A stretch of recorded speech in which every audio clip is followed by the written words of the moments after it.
All right, welcome to class for Wednesday, April 8th. Today's the 8th. Today we're going to be talking about collisions, continuing what we've been talking about for the past couple classes, talking about conservation of momentum and how we can use it to figure things out when it would be very difficult to measure the forces between objects. Okay, reminders, things you should be aware of. The Wiley Plus homework for Chapter 9 is due Friday, as is the adaptive practice for Chapter 9. I say due because as soon as we hit that due date, I'm going to bump the due date back. But if you're keeping up with the class, that's what you should be working on this week. If you're not keeping up with the class, you're going to need to figure out how to catch up with the class. Because the parade of homeworks isn't slowing down. So that's where you should be. You should be working on the homework for Chapter 9. The next perusal reading is due a week from today, next Wednesday. It'll be our intro to rotation. Video experiment number 4, which will be on collisions, will be posted today. There will be another one on Friday and probably another one after that on Monday. So we'll have a quick succession of video experiments on different types of collisions. Okay, other reminders. You've probably gotten emails about student evaluations of teaching. They are online this year for obvious reasons. I am supposed to encourage you to take them seriously and fill them out. And I could care less what you do with SETs this semester. I'm going to argue they're all garbage anyway. I mean, what are you even evaluating? Are you evaluating the way the class was before, the way it is now? Are you evaluating the coronavirus? What are we even doing, right? Of all of the things that you guys should be worried about right now, SETs should be like almost on the bottom of the list, okay? But for some reason, the university's decided we need to go ahead and do them anyway. I don't care. Take them, don't take them, whatever you want. I could care less. The other thing, while I'm ranting about giving you more things to do, I did put together a really quick survey. It'll take you, a minute and a half to fill out about the switch to online. So I get an idea of what is working for you and what is not working for you. I've put the link to that survey in the chat. So if you didn't see the email or didn't come to you or whatever, you can always just click on the one in the chat. That'll give me some idea, I think a much better idea about about useful information related to the things we're trying to do to substitute for our in-person experiences in class. Okay, any questions about any of that stuff? I just was wondering, I did the adaptive practice and the Chapter 9 homework yesterday, and I still don't see it in the grade book on Wiley Plus. I'm wondering, how long does that take to register, or because I'm wondering, did I somehow do something different and it didn't record things, or? No, it probably, well, okay, probably not. It doesn't show grades until the due date. Oh, okay. Yeah. So that's one of the reasons why I didn't just set all the due dates to the end of the semester. I want you to see your grades, which once the due date has passed, it will show you your grade. It will not update. That's an important point. It will not update your grade until the due date passes again, right? Which is why I'm doing this bump it back 1 week at a time thing. Ah, good to know. Because I believe that way it'll update your grades each time it passes a due date. Which is actually kind of frustrating for me because it won't let me see who's, progress on the homework until the due date passes. There's probably a way to do that, yeah. I haven't figured it out yet. Thanks. No problem. Any other questions? Okay. Well, let's press onward then. So, your polling question for today. So let's imagine we've got Mark. Mark is a bully, and Mark is going to throw something at your head. Assuming that both projectiles will have the same momentum just before hitting you, and that both collisions between your head and the projectile will last the same amount of time, would you rather that Mark hits you with a ball of clay that sticks to you or a rubber ball that will bounce off? Okay. And let me launch our poll. All right, I'll give you a little bit of time to think about this.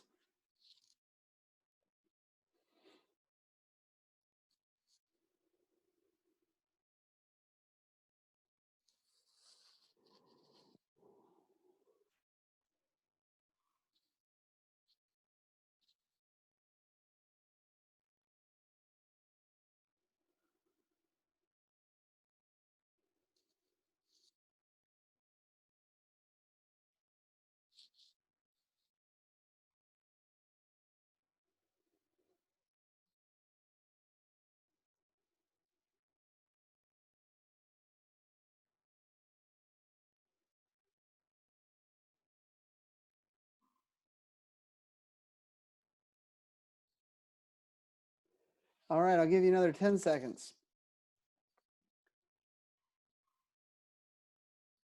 Going once. Going twice. Sold. All right. So I don't quite understand how this worked, but it looks like we actually got 10 votes, even though 9 people voted. I'll share the results with you. That doesn't make any sense to me. 4 out of 9 voted for A, 5 out of 9 voted for B, 1 out of 9 voted for C. That doesn't add up. All right, well, the point is that we had basically an even split between A and B. So who wants to defend the ball of clay? Why would the ball of clay be preferable? Because you just have to produce, your head basically just has to produce the force to stop the ball, but with the bouncy ball, it has to produce the force to reverse its velocity. Okay. So there's an argument for A. Anybody want to argue for B?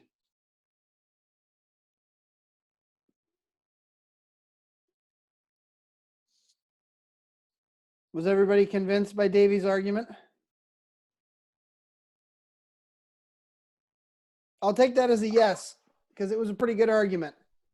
The right answer is A. And for exactly the reason that Davy said, that if you imagine the two balls, right? Assuming, now we've made some assumptions here that are important. We have to assume that they both have the same momentum right before they hit your head, and that they have the same, the collisions last for the same amount of time. Right? And those are big assumptions. Generally speaking, there's nothing that guarantees that the collisions are going to last for the same amount of time in most real life situations. That being said, under those conditions, Davy's exactly right. The collision with the ball of clay, all your head has to do is stop the ball of clay. Whereas with the rubber ball, your head has to stop the ball of clay and make it go back the other direction, because it's a perfectly elastic collision. A perfectly elastic collision is one that conserves both momentum and kinetic energy, where a perfectly inelastic collision is one that only conserves momentum. All collisions conserve momentum. But a perfectly inelastic collision is the one where it does the least conservation of kinetic energy possible, meaning you lose as much kinetic energy as possible.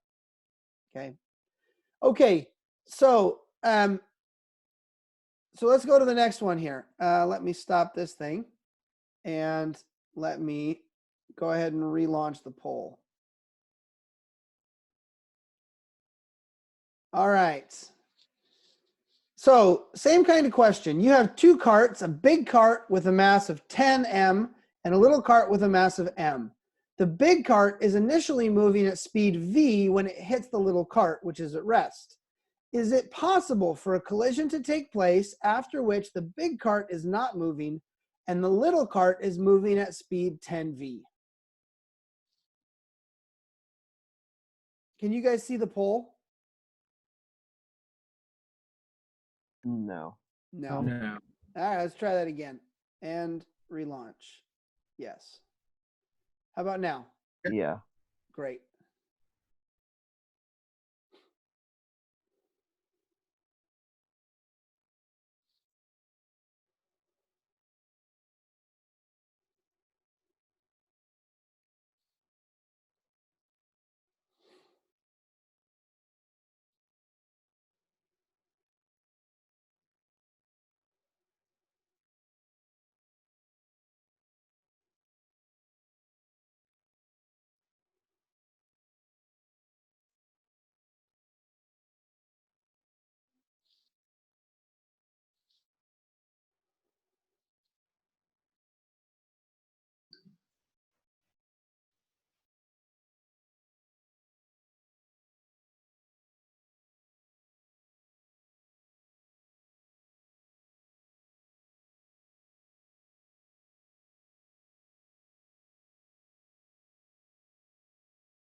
All right, I'll give you another 30 seconds.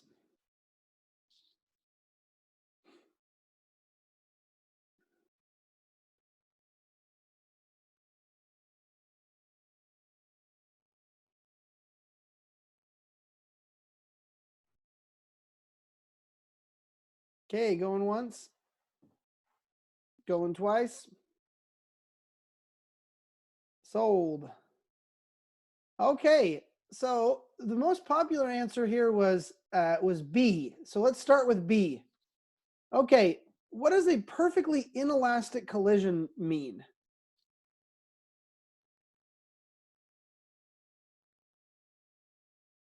Hopefully you read about that. What is a perfectly inelastic collision?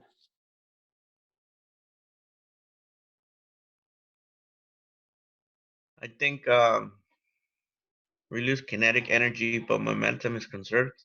Right. So a perfectly inelastic collision is a collision that doesn't conserve kinetic energy, but does conserve momentum, because every collision conserves momentum. A perfectly inelastic collision is where the two objects stick together. Okay. So if you imagine, here's my two objects, right? Object one hits object two and sticks to it, and then they both keep moving, right? So perfectly inelastic collisions, a lot of that kinetic energy goes into other things, right? It goes into changing the chemical potential energy because you deform the materials, or it goes into changing it goes into heat, it goes into sound, it goes into whatever. But a perfectly inelastic collision is where the two stick together, okay? Which is clearly not what's happening here, right? If you have the big cart not moving and the little cart moving, they didn't stick together. So it's not a perfectly inelastic collision. What about a perfectly elastic collision? What about A? What's a perfectly elastic collision?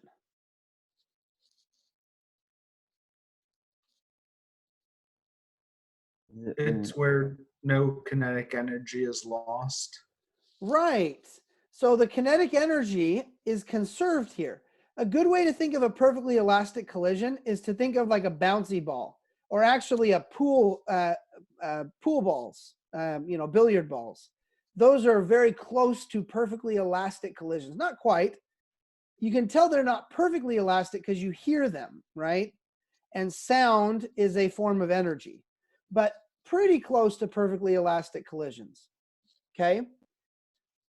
So if the collision is perfectly elastic, kinetic energy has to be conserved. So how much kinetic energy did we have beforehand?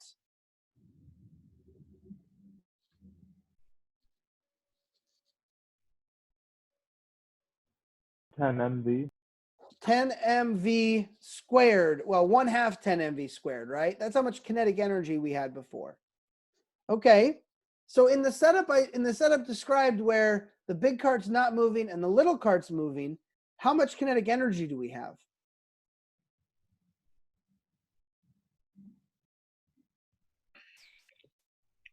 If we conserve kinetic energy, it should be the same. It should be the same, right? Because if we conserve kinetic energy, they'd be the same. But if in the scenario that I described, right? Here, let me write this out. This will be better if I write this. Let me stop this thing and come over here. There we go. All right.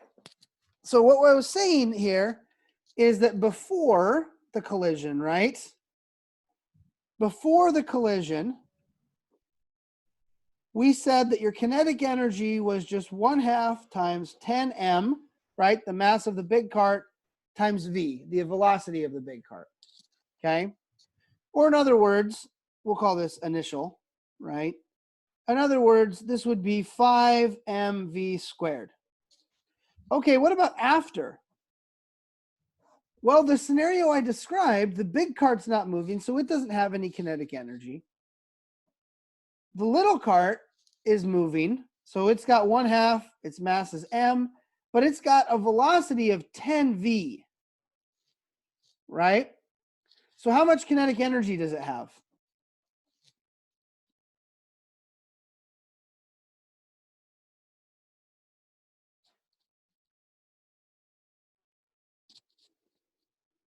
$50 MV squared.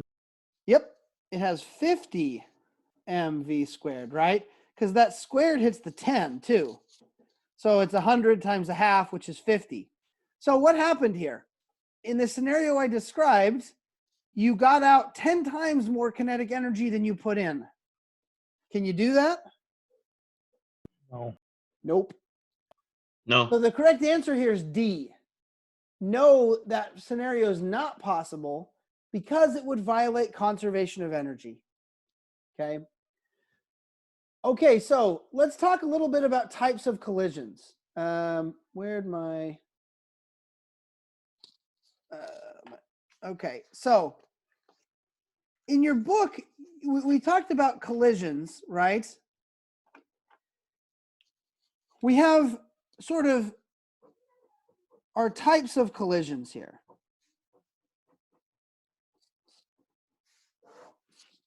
And there are two extremes, right? There are on this end over here, you have the perfectly inelastic collisions. And on this end over here, you have the perfectly elastic collisions. Okay. All of these collisions conserve momentum, right? So all collisions conserve momentum.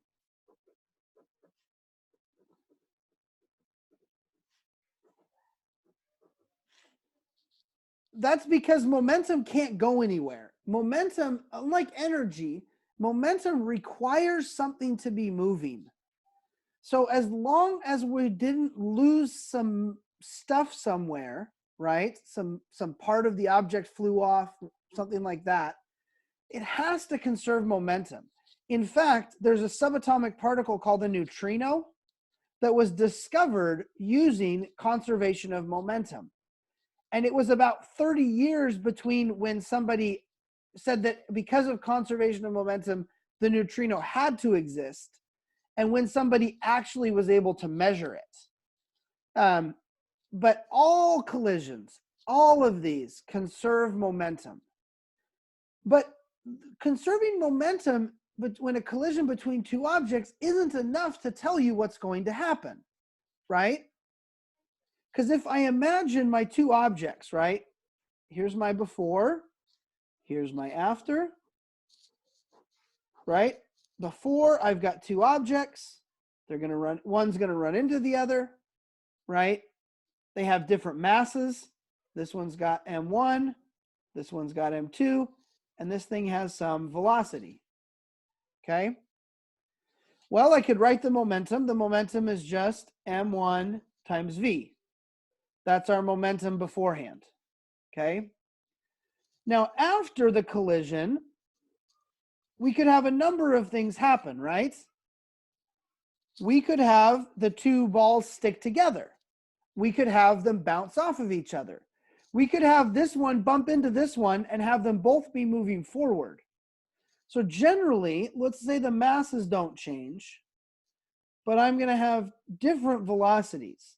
I'm going to call this one u1, and I'm going to call this one u2, okay? And so if I write my momentum, my conservation of momentum here, I get m1 u1 plus m2 u2. Now here's the problem. Just using conservation of momentum, I can't tell what's going to happen because u1 and u2 are going to be, can be different, right? If u1 goes up, u2 goes down by the right amount, and voila, this is still a true statement. In mathematical terms, I have one equation and two unknowns. So I can't tell you what's going to happen if I have a collision between two objects. And all I know is that they conserve momentum, okay? So I'm going to need more information. Well, one piece of information is I could tell you what's going to happen. I could measure what happens to one of the objects and use that to tell you what happens to the other, right? We've done some example problems like that. The other thing I can do is I can look at something about these objects in sort of two extreme cases: perfectly inelastic, perfectly elastic, okay? So perfectly inelastic would be if these two objects stick together. If they stick together, what's true about u1 and u2? 0. They're Are they equal. 0? They're equal. They're equal, right? So there's no relative velocity between the two objects. So I don't know what they are, but I know they're the same. And if they're the same, now I have only one unknown in my equation. I can solve it. So perfectly elastic is another way of saying they stick together. Okay? Perfectly elastic is the other option. What happens when elastic things bounce off of each other?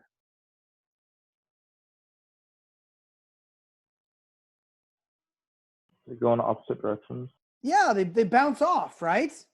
If I bounce a bouncy ball off of, the floor, the bouncy ball doesn't stick to the floor. It doesn't, it bounces up.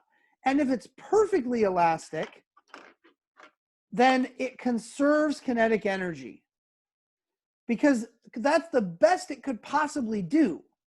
You can't ever get more energy out of the collision, but you could conserve what you have. So perfectly elastic is they bounce off perfectly, meaning that they don't lose any energy when they do it in our two collisions. Okay? Okay. Does perfectly inelastic ever happen in real life?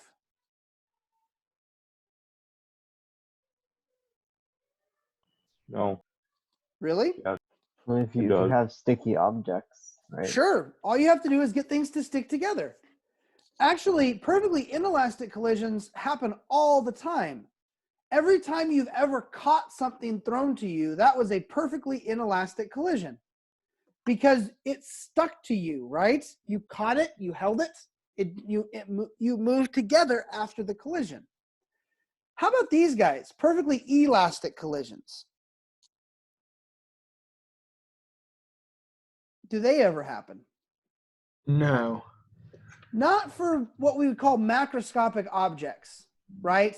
So even the bounciest bouncy ball loses a little bit of energy in a collision. Even the, billiard balls lose a little bit of energy. The time that this happens is when we're talking about atoms.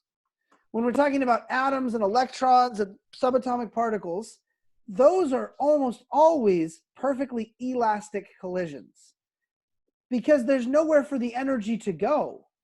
There's no friction, right, between atoms. That doesn't make any sense. There's no sound between atoms. Sound is made of atoms, right? It's a pressure wave. It requires something to go through. So perfectly elastic collisions happen all the time, but only for subatomic particles, right? Atoms, molecules, things like that. When you're talking about macroscopic objects, things that you deal with every day, they're never perfectly elastic. Okay, I've drawn this in kind of a weird way, right? I've got perfectly inelastic over here. I've got perfectly elastic over here. What about the middle? What about all the collisions that go between these two?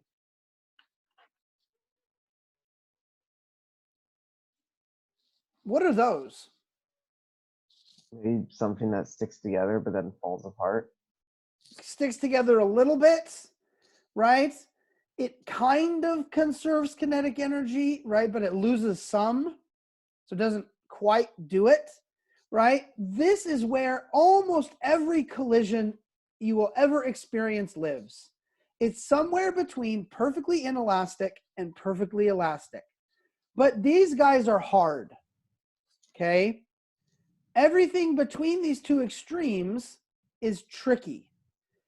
So we generally don't deal with it in 204A. Now, if you take my junior level mechanics class, you will deal with it. And if you take dynamics, which a lot of you mechanical and mechatronic engineers will, you will deal with what happens when collisions are somewhere in between perfectly inelastic and perfectly elastic. But for this class, we're just going to talk about the extremes.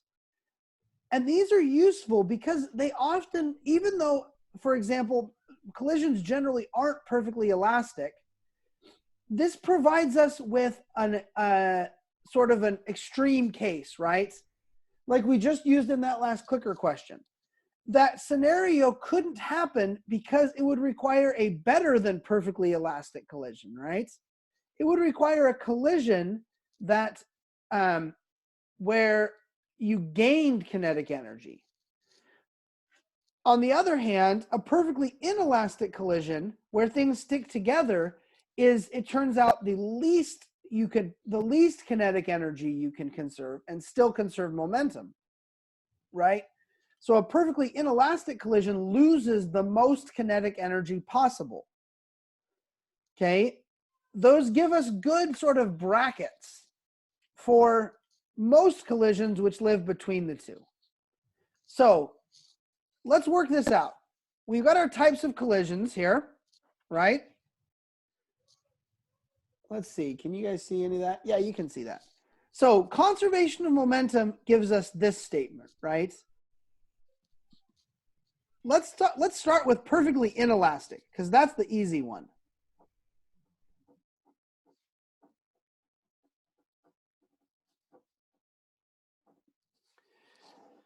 Okay, in a perfectly inelastic collision, we said that U1 is going to be equal to U2, right? Because if they're stuck together, they have to move together. Well, if U1 is equal to U2, then I can just substitute into this equation. And I get that that mass 1 times my velocity of the incoming object is just equal to M1 U1 plus M2 U2. Or in other words, I'm sorry, this is a 1, U1. Okay, I can factor out the U1 and I get M1V is equal to M1 plus M2 U1, which means that my velocity after the collision is just M1 V1 over the sum of the masses, right? So what that means is if they stick together, the momentum just gets divided up, right? That momentum you had before just gets split between the two balls, the two objects, so that they move together. What that means is if it's a perfectly inelastic collision, all I need to know is what went into the collision. I don't have to know what came out of the collision, right? I can tell you what's going to come out of the collision. Okay, we'll do an example problem that does this, that uses this here in a minute. Okay.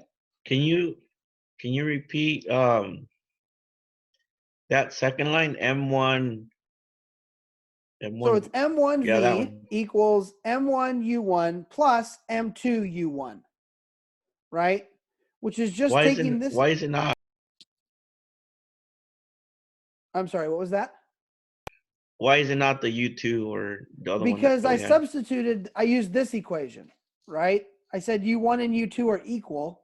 So when I took this equation, I just substituted in U1 for U2. Because they're the same thing. Why are they the same thing? Because they stuck together. Oh, okay. If they're stuck together, they have to move together, right?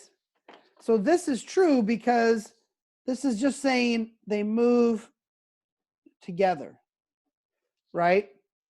And if they move together, their velocities have to be equal.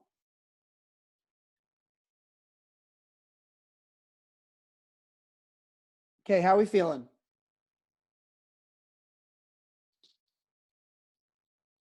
All right. Okay, so all we've got, so what I'm saying here is that you can give me any collision, right? As long as it's perfectly inelastic, as long as they're stuck together at the end, this equation right here tells you how fast they're going to be moving after the collision. Okay, which is great. All right, now let's do the messy one. Now let's talk about perfectly elastic collisions. Okay, so for perfectly elastic collisions, we still have this conservation of momentum statement, right? That's still true. But now we don't know what U1 and U2 are in relation to each other beforehand, right? Because they're going to bounce off each other. So we don't know what U1 and U2 are going to be. What we do know, however, is that it conserves kinetic energy. If they bounce off perfectly, the kinetic energy initial is going to be equal to the kinetic energy final. So beforehand, what kind of kinetic energy did they have? Well, M2 wasn't moving, so it has 0 kinetic energy. M1 was moving, so it has 1/2 M1 V squared of kinetic energy. Okay. All right. Now let's look at the final. The final, we've got both of them moving. So they're both going to have a 1/2 M V squared, or in this case, 1/2 M1 U1 squared plus 1/2 M2 U2 squared. Okay, now we've got 2 equations and 2 unknowns, which means we can solve this thing. Unfortunately, what it does not mean is that we can solve it easily.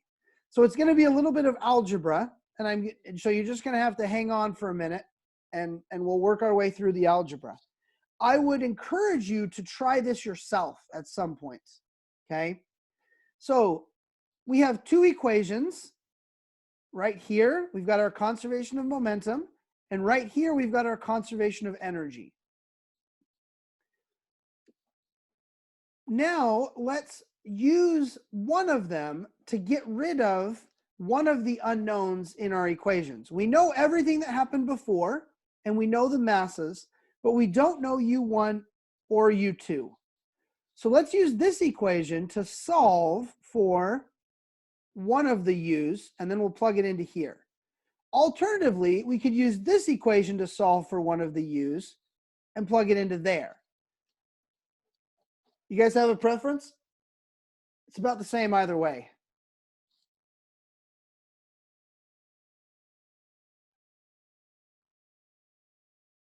All right, we'll do it my way.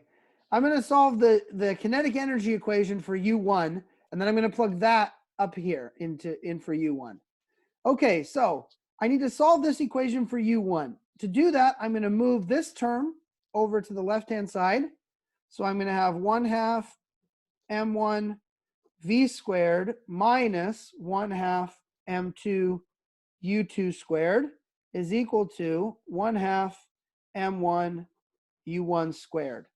I can get rid of the halves everywhere because everybody has one. So I just multiply everything by 2. They all go away. Now I divide by m1 on both sides. And I get v squared minus m2 over m1 times u2 squared is equal to u1 squared, which means that u1 is just plus or minus the square root of v squared minus m2 over m1 u2 squared. Okay. Now, it's important to carry this plus or minus, and we'll talk about why here in a minute, because it turns out that when you have a perfectly elastic collision, there are two possible outcomes. There are two ways to conserve kinetic energy. So let's take this guy now. We know what U1 is in terms of U2. Let's plug it up into here and solve for U2. Okay, if we do that, what we're going to get is M1V is equal to M1 times, and I'm just going to use the positive square root for now, but we'll think about the negative as well. Okay, times the square root of V squared minus M2 over M1. What was that? We We can't can't see it. see. Oh, I'm off the bottom of the page. Can you move the paper up? Yeah. Let's see, there we go. Times U2 squared plus M2 U2. So now I've got this mess here, right? The only way to get rid of this square. Sorry, what was that? Is it when you divide it over by M1, didn't U2 squared also get divided by M1? Well, sure, but I wrote it this way, right? This is equivalent to having U2 in the numerator, because this is multiplication, right? What does it say right there? M2 divided by M1 times U2 squared. Oh, okay. Thank you. I just couldn't see No it. problem. Okay, so I've got to get U2 by itself. So the only way to do that is going to be to square something, to get rid of the square root. So let's move this term back over here.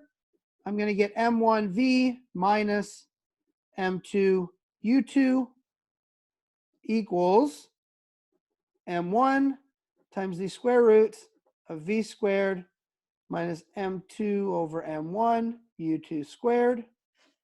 I'm going to have to square this thing, right? Square both sides.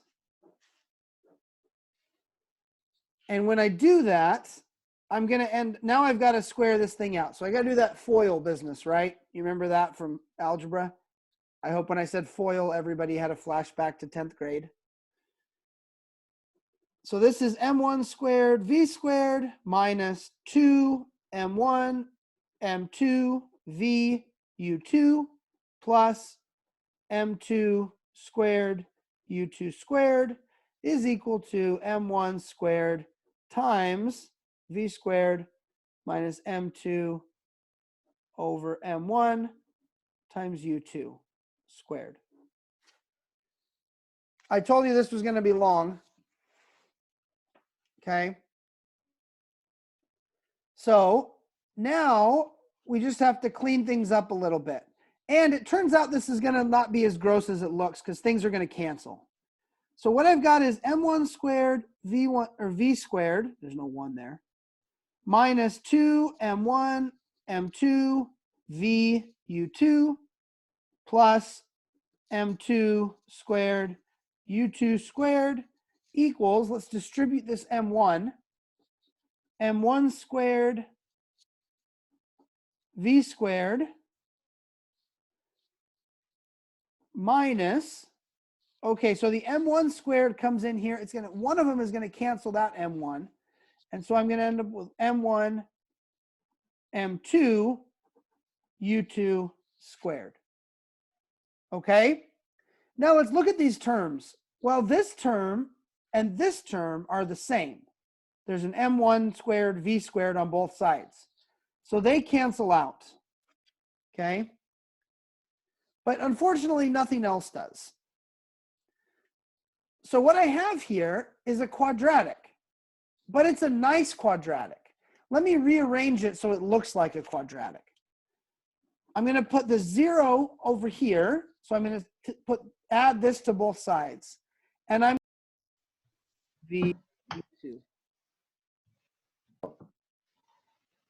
Did I just drop out?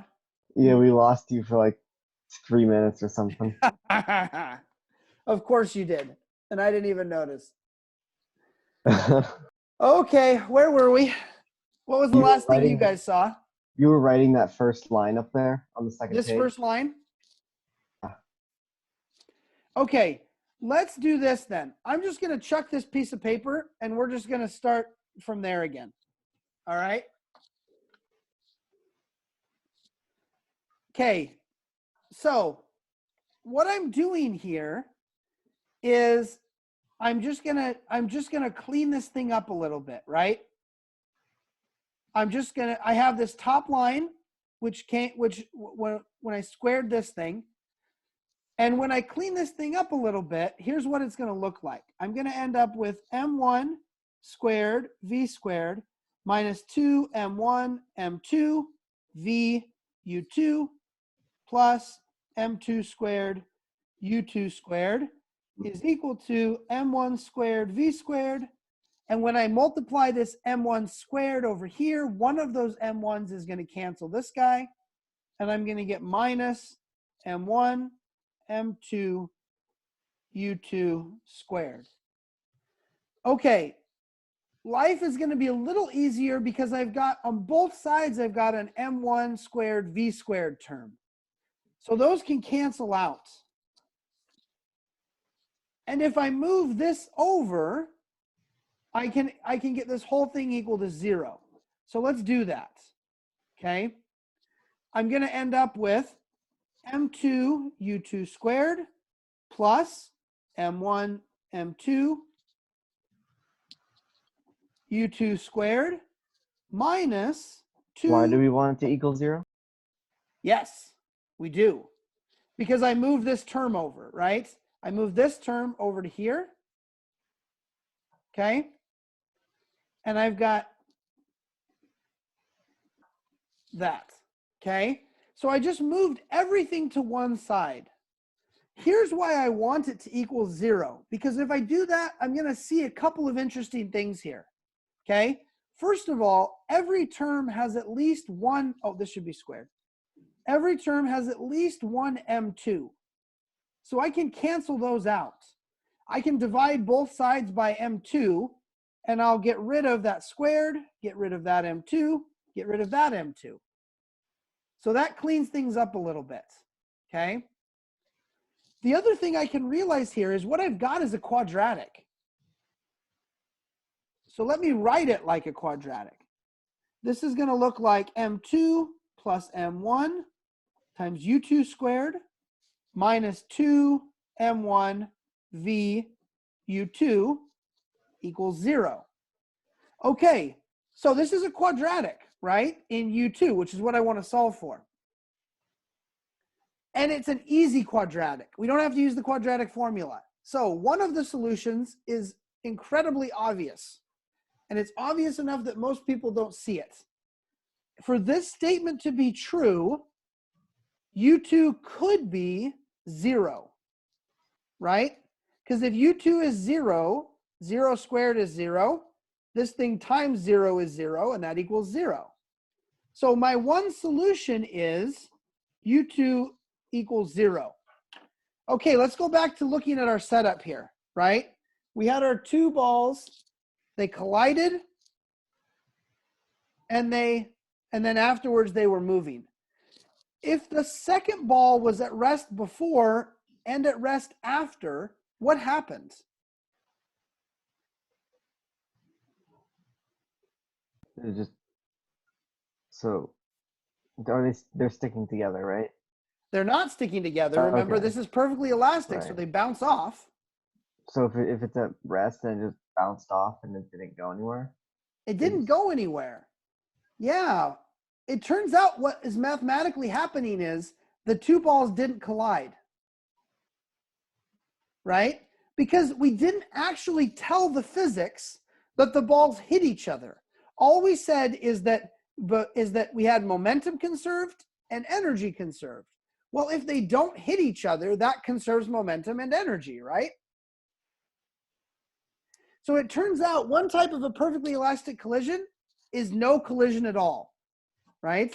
If you have no collision, that is a perfectly elastic collision. It is also completely useless because we never care about things that don't collide, right? That's not why we did this whole business. But the advantage is it shows us one of the solutions and we can use that to find the other. So if U2 is not 0, right, we can divide both sides by U2 and end up with an equation that looks like M2 plus M1 times U2 minus 2M1V equals 0, okay? This will be the other root of our equation. Remember how I said there's two solutions? One of them is a useless solution, but the other one is not. The other one is going to be, while I move this over here, I get M2 plus M1 U2 equals 2M1V. And so U2 is just 2M1V divided by M2 plus M1. Okay? And because I now know U2, I can also know U1, right? So it turns out the easiest way to do this is to go back up here. Let's see, can you guys see that? Go back here. If I know U2, I just plug it in, right? And solve for U1, which means that I get that M1V is M1 U1 plus M2 times the quantity 2 M1V over M2 plus M1.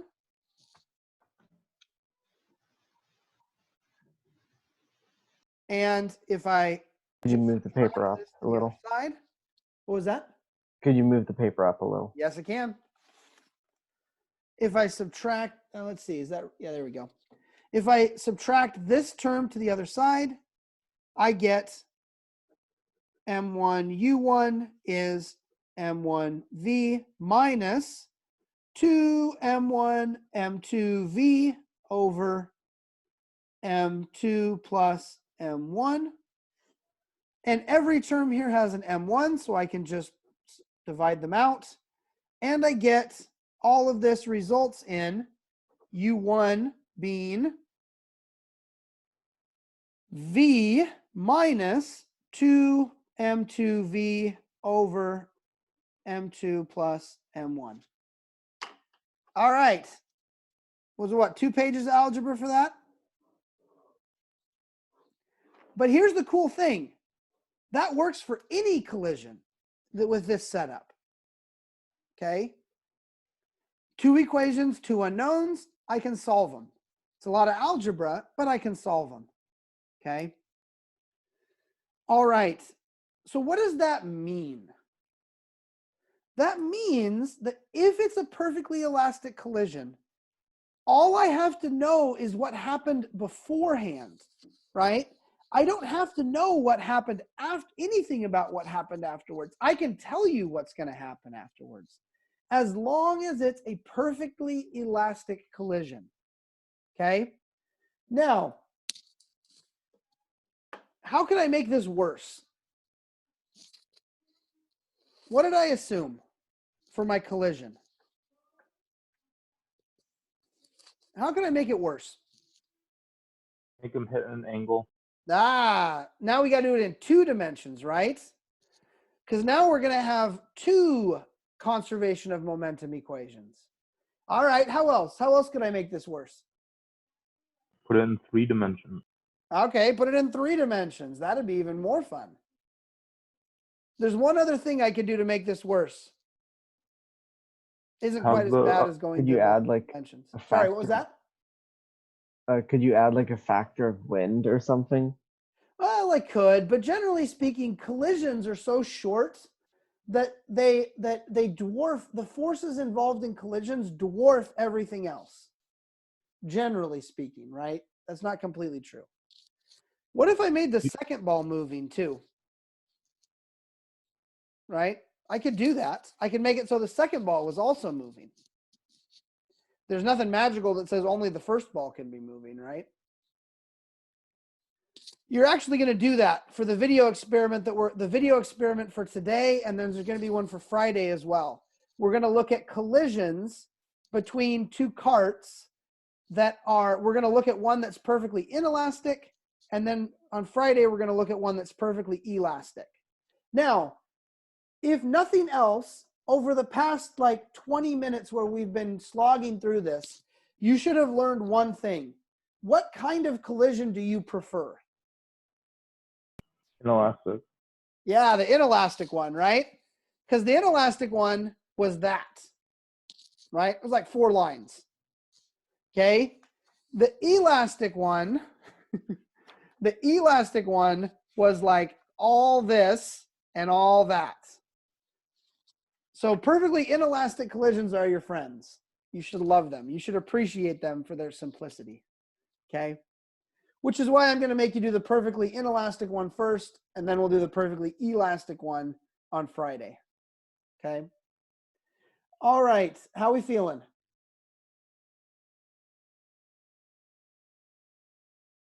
A lot of algebra. That is a lot of room for algebra, mistake. isn't it? Yep. Okay. The good news is you don't necessarily have to remember this or reproduce it on demand. Okay. Your book actually gives you these formula.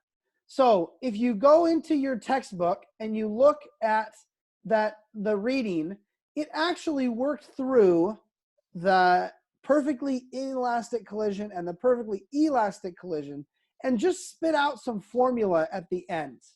Okay. So that's helpful. Okay.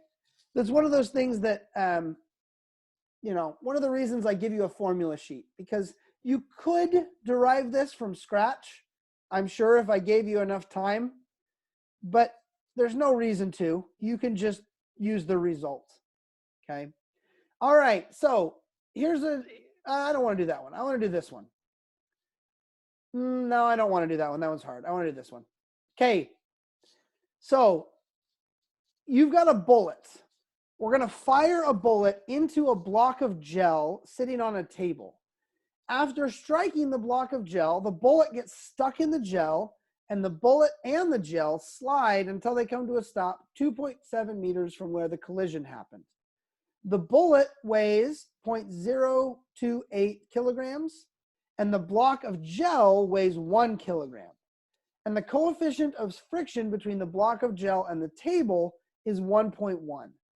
How fast was the bullet traveling before it hit the block of gel? Okay, so this is a collision problem, right? It's a collision problem, and then there's another piece to it.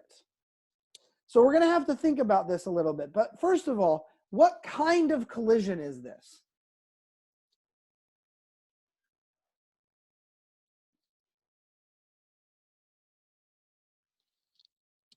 Is it inelastic? Right, because they stuck together, right? because the bullet got stuck inside of the gel, this is a perfectly inelastic collision. Okay? Okay, once the collision is over, and remember, collisions are incredibly short, right? So once the collision's over, then what happens? Work. Work. Yep. After the collision stops, this is a work kinetic energy problem. So let's work it out. Let me come over here. Oh, by the way, hold on one second. I can share the link to the presentation in the chat window, so you guys can see it when I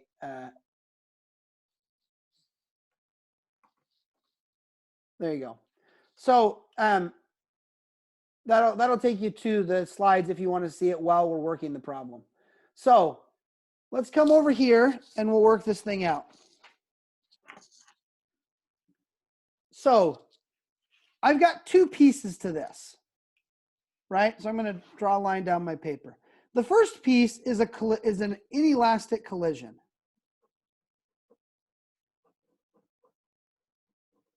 The second piece is a work kinetic energy problem. So let's treat the first part first, the inelastic collision. Oh, I forgot the C. Okay, so we had a bullet and we had a big block of gel, right? And beforehand, so here's my before.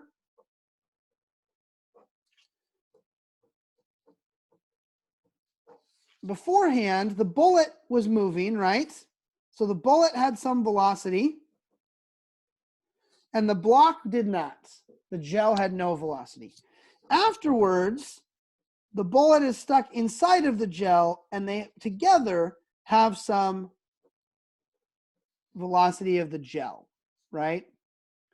And we know the mass of the bullet is 0.028 kilograms and the mass of the gel is 1 kilogram. Okay? And we don't know the velocity of the bullet before, but we can use what we know about perfectly inelastic collisions to relate the mass of the bullet before the collision to the mass of the bullet and the gel after the collision, right? So we can come back over here and we can look at our perfectly inelastic collision. Our perfectly inelastic collision, so they move together, which means the final velocity is just the initial velocity times the mass of the first object plus divided by the sum of the masses, okay? So in this case, that means that the velocity of the gel afterwards is just the mass of the bullet times the velocity of the bullet divided by the sum of the masses, okay? So again, I don't know what the velocity of the gel is or the velocity of the bullet beforehand, but now I've related the two, okay? Okay, now let's come over here and do the work kinetic energy problem. For that one, I've got a block of gel with a bullet inside of it, and it is going to slide along some distance, right? Which I know my distance is 2.7 meters, okay? I don't know how fast it's going at the beginning, but it's the same as what it was after the collision. So it has some velocity, v gel, right? And then over here, I know that its velocity is 0 because it stops at the end of that 2.7 meters. Okay, I also know that the coefficient of friction is 1.1. Okay, so now what I have to do is draw a free body diagram. You thought those were going away. They never die. Free body diagrams will never die. Okay, if I draw my free body diagram here, I've got the force from the table going up. I've got the force from gravity going down. And I've got a force of friction going backwards. And this is kinetic friction, right? Because the gel is sliding along the table. Okay. I know that my friction force, the magnitude of my friction force, is just that coefficient times the magnitude of the normal force, or the force from the table. And I know that the force from the table and the force of gravity have to balance each other because the gel is not flying off the table or sinking into the table.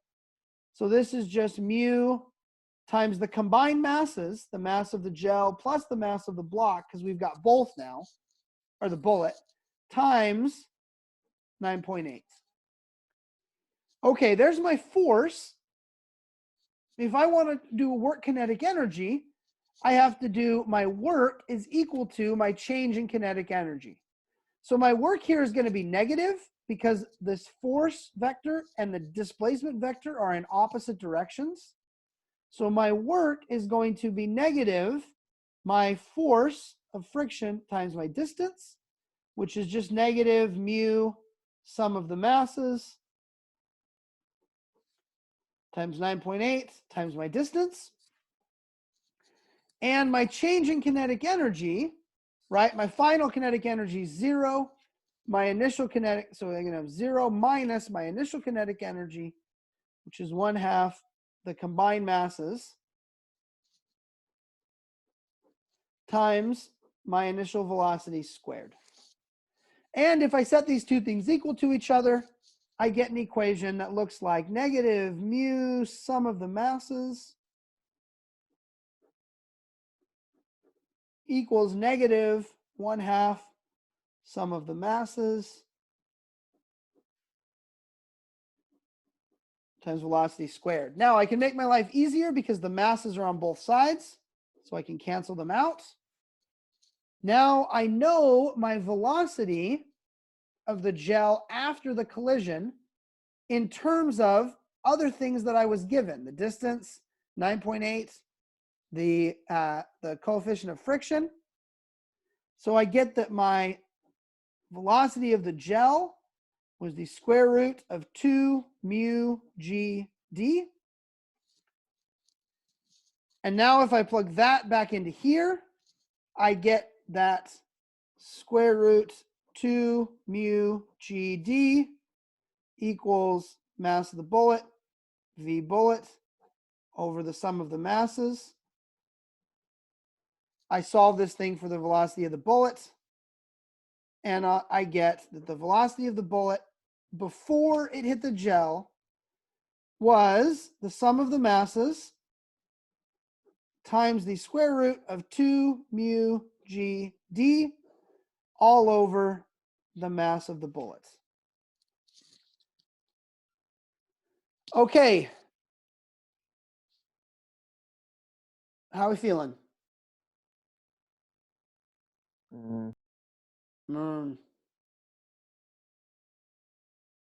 All right, let's check to make sure this answer makes some sense, and then we'll plug some numbers in. Okay. If I made it, if the block had to slide further, that would mean the bullet should be going faster before it hit the block, right?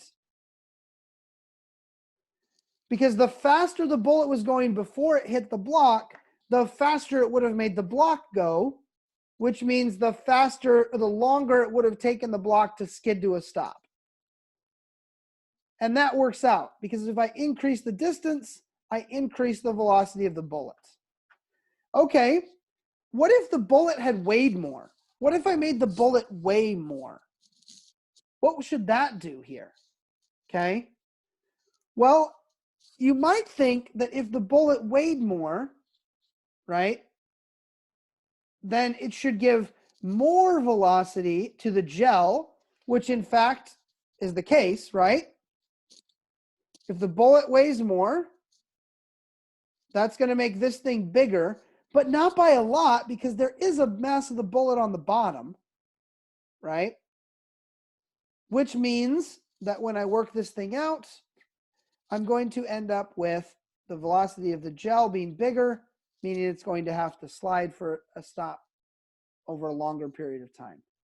Okay, what if I had made the bullet massless? The bullet has no mass at all.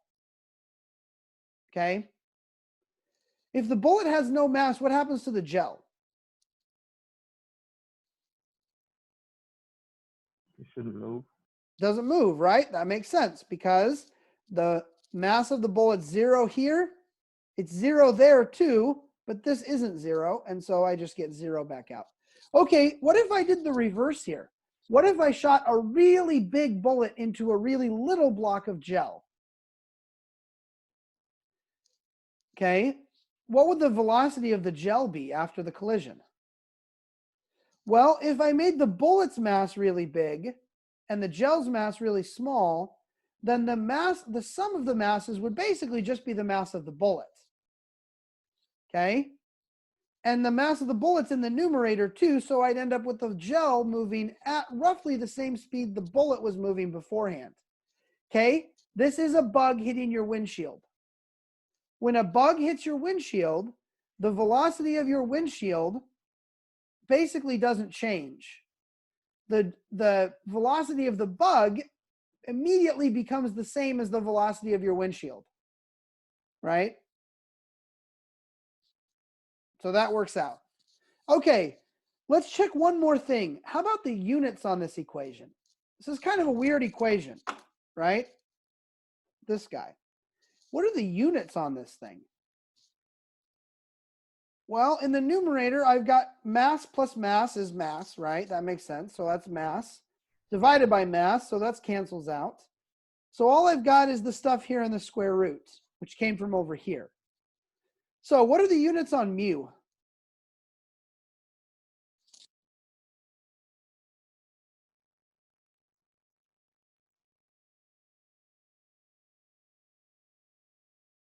It doesn't have any.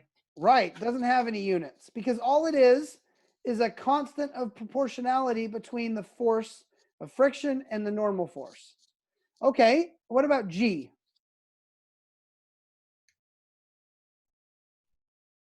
What are the units on G?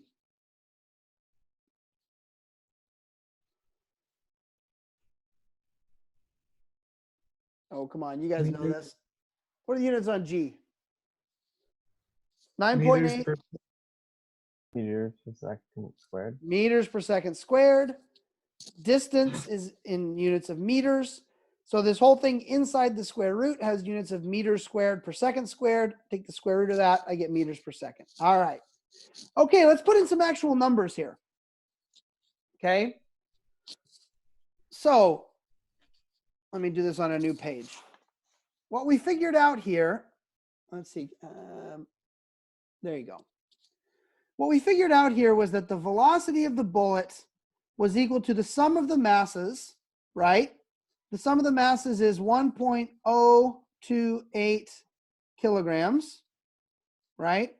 Divided by the mass of the bullet, which is 0.028 kilograms, times the thing in the square root. So the square root of 2 times 1.1 times 9.8 times 2.7. Okay, well, luckily I happen to be sitting at a computer, as all of you are. Well, you might be standing. And so I can come over here and I can just ask Google, what's 1.028 divided by 0.028?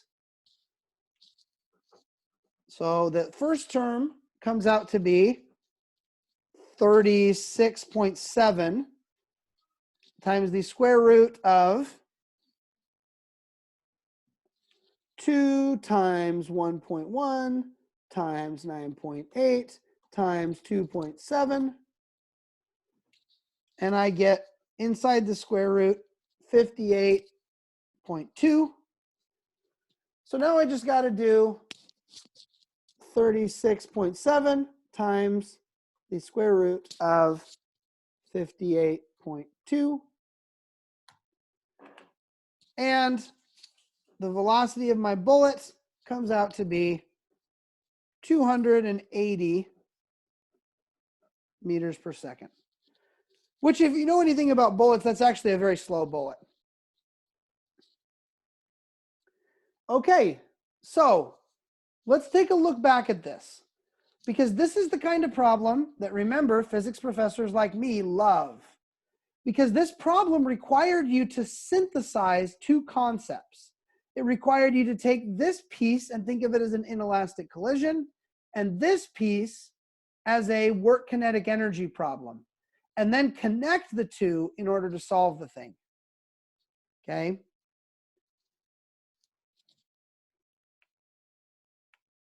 All right, questions, comments, concerns?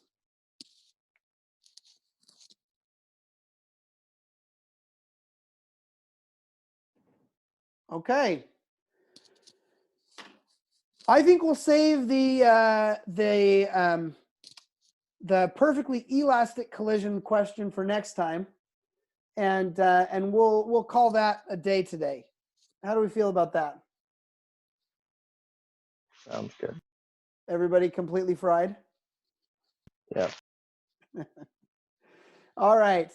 Well, I'm going to shut down the recording then, and I will stick around for questions, comments, concerns.